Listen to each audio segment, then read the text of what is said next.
Hello, everyone. It's Donella Fields here, and we are getting ready this morning to do the 14th law of the 21 Irrefutable Laws of Leadership by John Maxwell.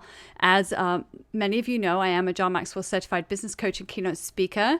I am international. I travel the world coaching and keynote speaking, so that's a lot of fun.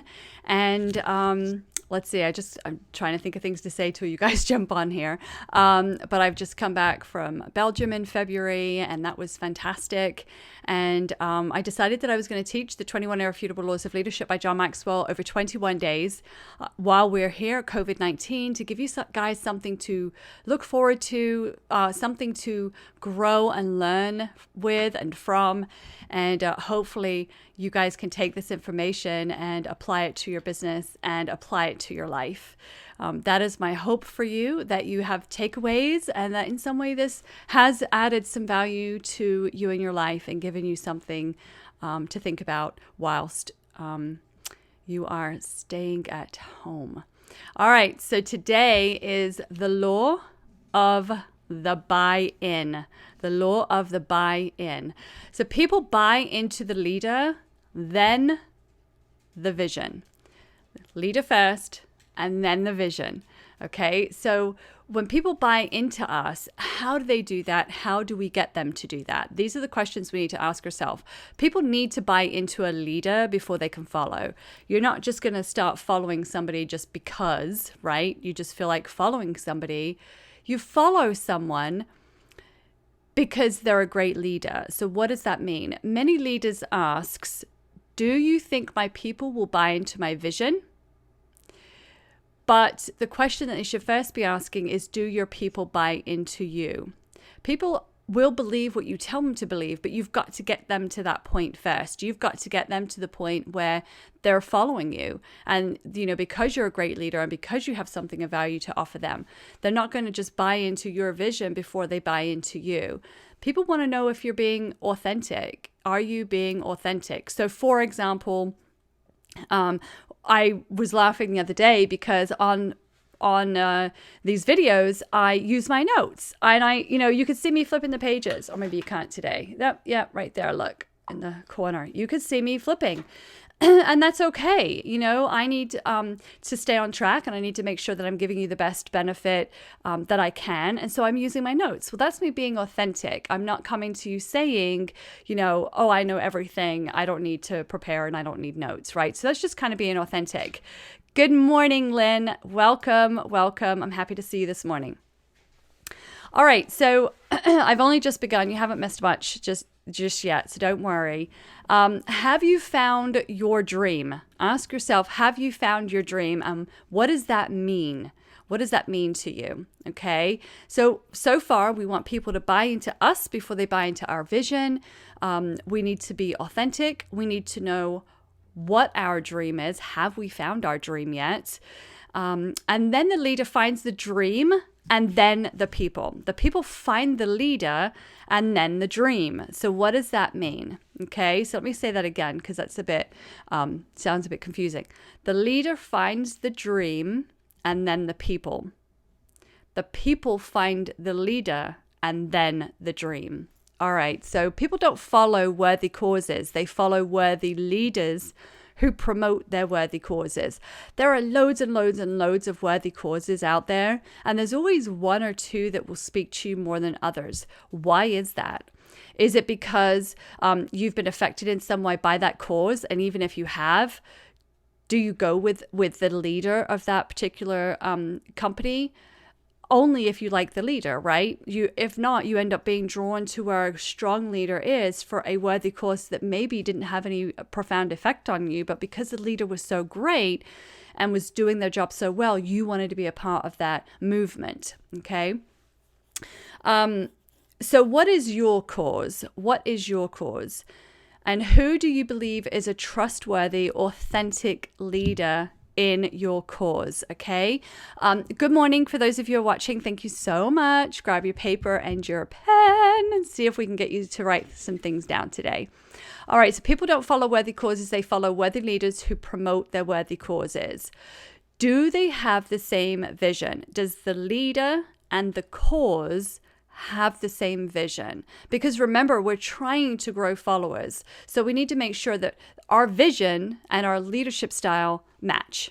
Okay, we don't want, as we learned yesterday, we don't want confused followers, right? Because otherwise they will eventually drop off. You have to know what you're doing. Okay, people will buy into you when you buy into the people. That's the law of buy-in. It's wonderful when the people believe in the leader, but even more so when the believer believes in their people, right? It's all well and good being a leader, but if your people don't believe in you and you don't believe in the people that you're leading, that's a recipe for disaster. How do you continue to work on relationships with others once people have bought into you? How do you continue to work on those relationships? So are you the type of leader that works really hard to get people to follow them, and then once you have people following them, you don't know what to do with you? Or when they're following you, you don't know what to do with them? Is that the type of leader that you are? Or are you finding profound ways to keep that relationship going, to keep those lines of communication open and pour into the people that are following you, right? Because if you're putting all your time and valuing working on getting followers, and then once they come, you're not really paying any attention to them because you're still focusing on getting more followers, then you're not buying into your people. You're setting them up for failure, essentially, because you're saying, here I am. I'm a great leader. Follow me. And you work and work and work getting those followers, and then you've got followers right here, but you're so busy looking over there for new people to follow that these people become stagnant and then they end up dropping off. Okay? How do you nurture the relationships of those in your inner circle? How do you do that? What kind of things do you do to nurture the people in your inner circle and to keep them in your inner circle? Do you reach out to them on a regular basis? Do you let them know that you are there for them? Are you empathetic and sympathetic to their needs? These are all good questions, okay? These are all good questions. As a leader, you don't get credit for being right as you bring the organization to a halt. Your success is measured by your ability to actually take the people where they need to go. That's the reality of the law of buying. If people are following you, it's because they want to join you on your journey. They want to join you on your journey. So when you are leading them, you take the people with you that the people need, where the people need to go. Okay, because oftentimes we don't know where we want to go, right? Lynn says that one of the ways to keep in contact with the people that are following you is meet with them often. Meet with them on a regular basis and keep them in the forefront of your mind and you in the forefront of their mind.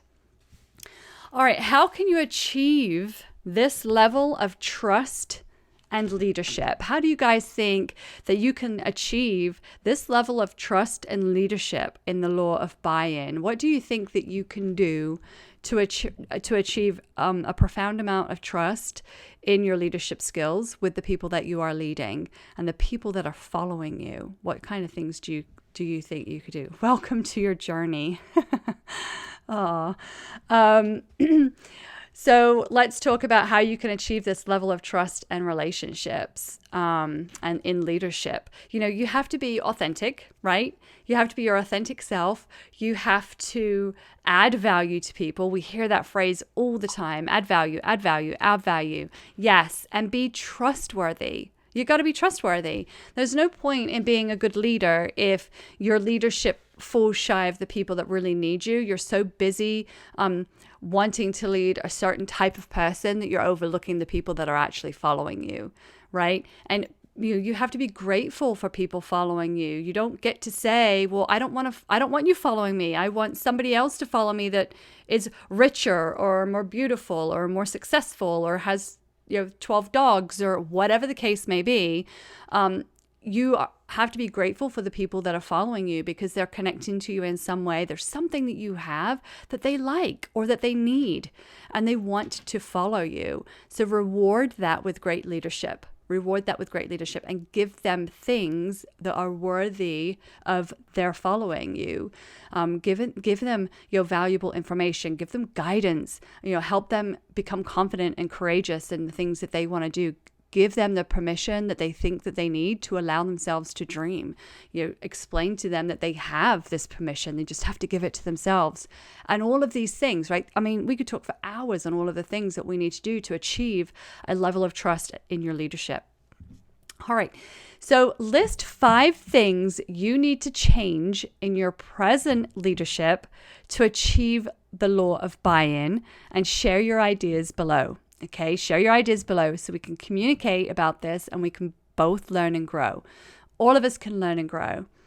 So 5 things you need to change in your present leadership to achieve the law of buy-in.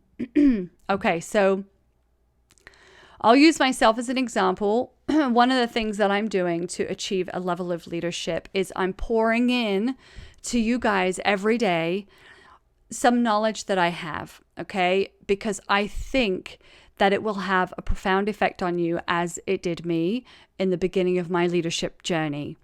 And in order for me to lead you well, I have to equip you with the tools that you need to become good leaders. And this is one of the ways that I can do that. So my change has been through COVID-19, implementing a new way to reach out to people and help them and pour into them. Okay, so that's one of the changes that I have made. Being more authentic is another change that I have made, right? People have always said to me, my whole life, it doesn't matter how old I've been, they always say the same thing, that I have a presence when I walk into a room that makes me makes people see me as being incredibly confident and difficult to approach. And isn't that funny? Because I've never been incredibly confident, and I've always been afraid to approach other people until my recent growth. Now I'm okay reaching out to other people, and I am more confident than I've ever been, but I've always given that aura about me, even though it's never been true. So in order to achieve a better form of leadership, I've had to come out of my shell and be more extroverted and reach out my hand to you instead of you reaching out to me. I've had to come up to you and say, I'm here, let's, form a partnership, or let's do something together, or, what is it that I can do for you? So there's so many changes that we have to make, right? So many changes. And that's okay, because with change comes growth, right?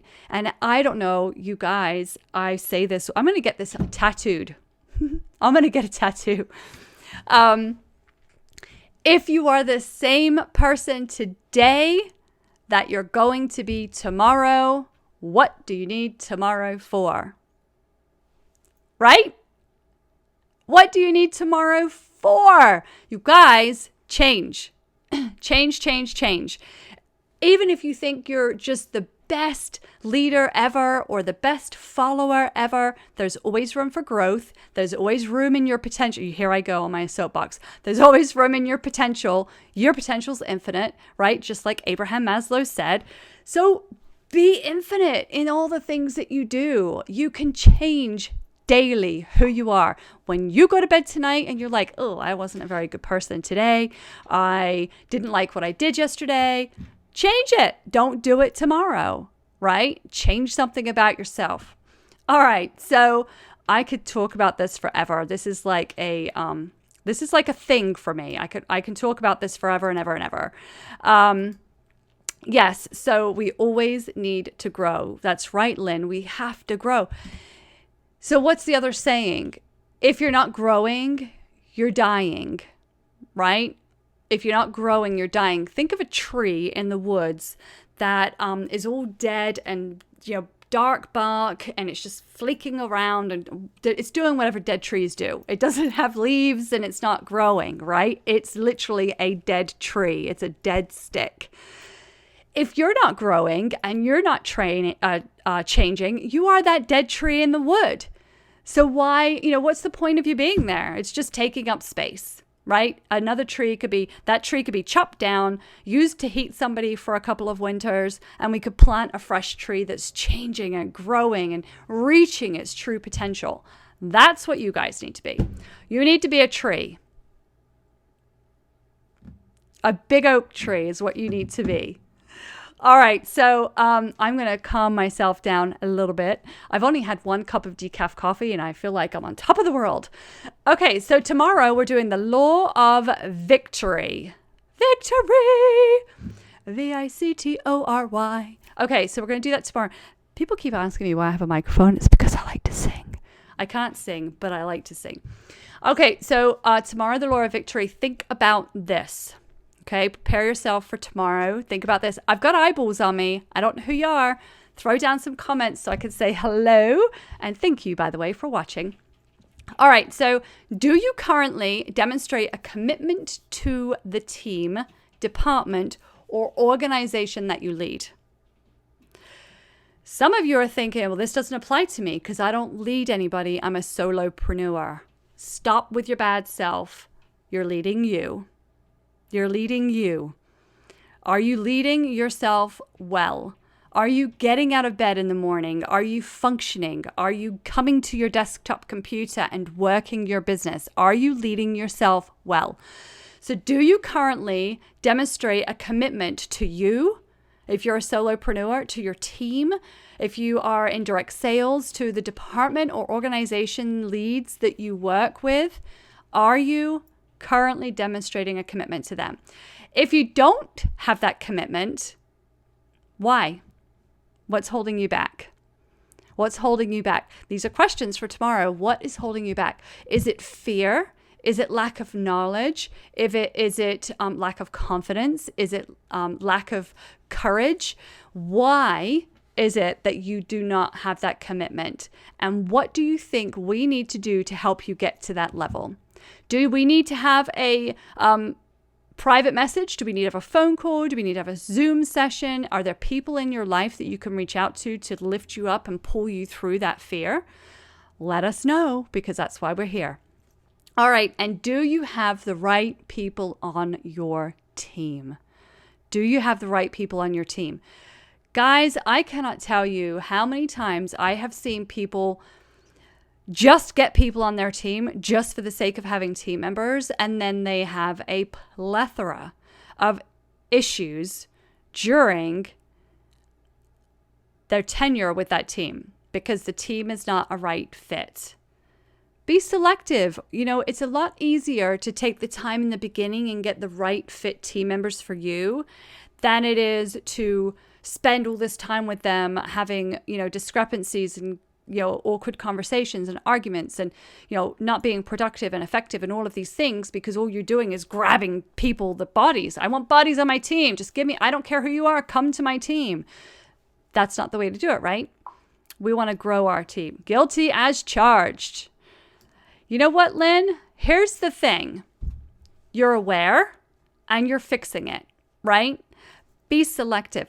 Just like when the shoe's on the other foot, we are careful with the leaders that we follow, right? We are very careful with who we follow and what they can bring to us.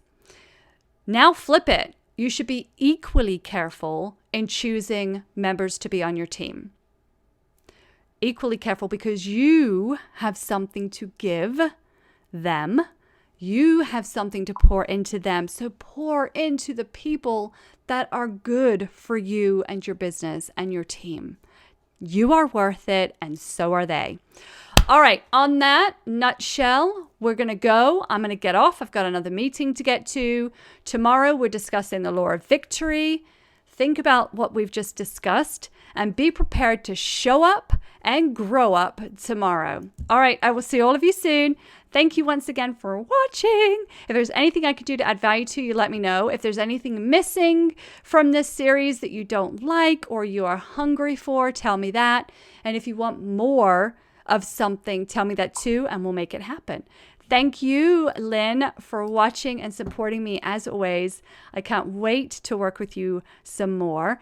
And we will talk soon, okay? Have a great day, everybody. Thank you.